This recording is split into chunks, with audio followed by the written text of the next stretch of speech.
नमस्कार शेतकरी मित्रांनो, बंधूंनो. आज 28 मार्च 2026.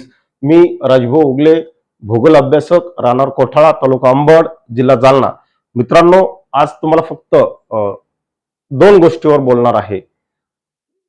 2026 मध्ये मित्रांनो सुपर अल्निनो विकसित होत आहे आणि या सुपर अल्निनोच्या पार्श्वभूमीवर राज्यामध्ये नवे नवे देशामध्ये कशा पद्धतीचा पाऊस असेल या संदर्भातली माहिती आपण या व्हिडिओमध्ये पाहणार आहोत.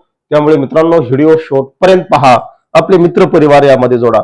मित्रांनो, नोवा या फिजिकल सायन्स लॅबचं हे मॉडेल आहे.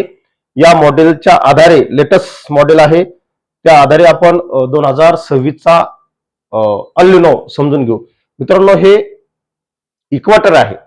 या ठिकाणी आपण याला उष्णकटिबंधीय जो पट्टा असतो पृथ्वीवरला, तो हा भाग आहे. हा पश्चिम पॅसिफिक महासागर आहे. मित्रांनो, अगदी एप्रिलच्या सुरुवातीपासून या ठिकाणी मोठ्या प्रमाणावर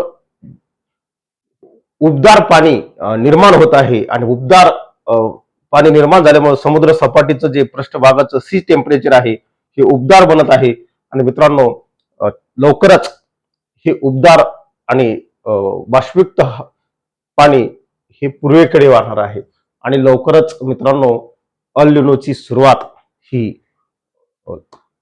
मे च्या नंतर ही होणार आहे, हे आता निश्चित झालेलं आहे. सुपर अल्निनो मित्रांनो हा येत आहे. तिचे हे संकेत आपल्याला प्राप्त झालेले आहेत. काही मॉडेलच्या आधारे मित्रांनो कशा पद्धतीने अल्निनो आणि इंडियन ओशन डायपोल म्हणजे हिंदी महासागरातील जो इंडियन ओशन डायपोल आहे त्याची सुद्धा माहिती आपण पाहू. त्या संदर्भातली माहिती पहा. मित्रांनो, ऑस्ट्रेलियाच्या जवळ या किनारी भागात पश्चिम प्रशांत महासागरामध्ये दोन जुळे चक्राकार स्थिती ही एप्रिल आणि मे मध्ये तयार होत आहे.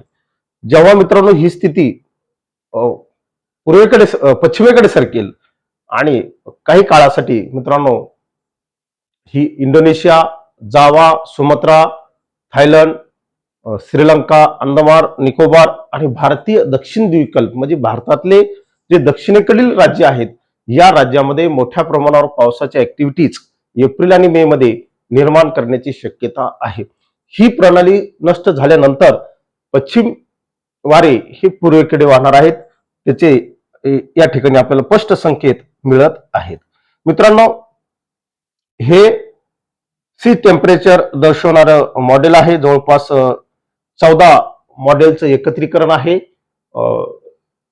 जून, जुलै आणि ऑगस्ट 2026 मध्ये कशा पद्धतीने जगाचं टेम्परेचर, प्रशांत महासागराचं टेम्परेचर असेल, या ठिकाणी हिंदी महासागर आहे याचं टेम्परेचर कसं आहे त्याची माहिती सांगणारा हा मॉडेल आहे.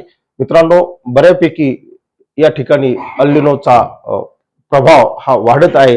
मित्रांनो, येणाऱ्या वसंत ऋतूपासून, अमेरिकेतल्या वसंत ऋतूपासून अल्निनोचा प्रभाव हा वाढणार आहे. त्यानंतर याचं चित्र अधिक स्पष्ट होणार आहे आणि मित्रांनो हा अल्निनो सुपर अल्निनो ठरणार आहे. 11 महिने हा टिकणार आहे. अमेरिकेतला जो शरद ऋतू आहे या शरद ऋतूपर्यंत याचं अस्तित्व कायम राहण्याची शक्यता आहे. परंतु या कालखंडात एक जमेची बाजू अशी आहे की आपल्या हिंदी महासागरात जगातला जो तिसरा मोठा समुद्र आहे या समुद्रामध्ये इंडियन ओशन डायपोल हा सकारात्मककडे जात आहे. सकारात्मक इंडियन ओशन डायपोल हा निश्चित भारतीय मोसमी सिस्टीमला बळकटी प्राप्त करून देत असतो. तो 2026 मध्ये कितपत सक्रिय राहील आणि किती टक्के भारतात पाऊस पडेल हे आपल्याला सातत्याने पाहावं लागेल. प्राथमिक अंदाजामध्ये आपण पाठीमागे सांगितले आहे की यावर्षी 90 ते 96% सरासरी वितरण पावसाचं भारतामध्ये राहणार आहे.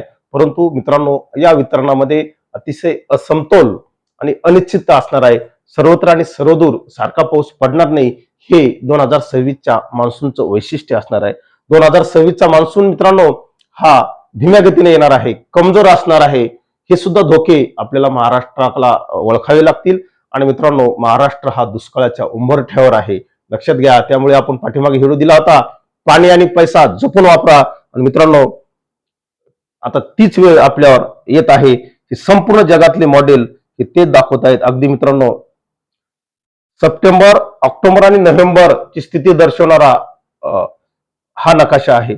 यावरून सुद्धा आपल्याला असं लक्षात येतं की आता अल्निनो येणार आणि अल्निनो भारतात कितपत इफेक्ट करू शकतो हे सातत्याने पाहावे लागेल. म्हणून मित्रांनो, आपले नवनवीन व्हिडिओ पाहण्यासाठी आपल्या चॅनलला फॉलो करा.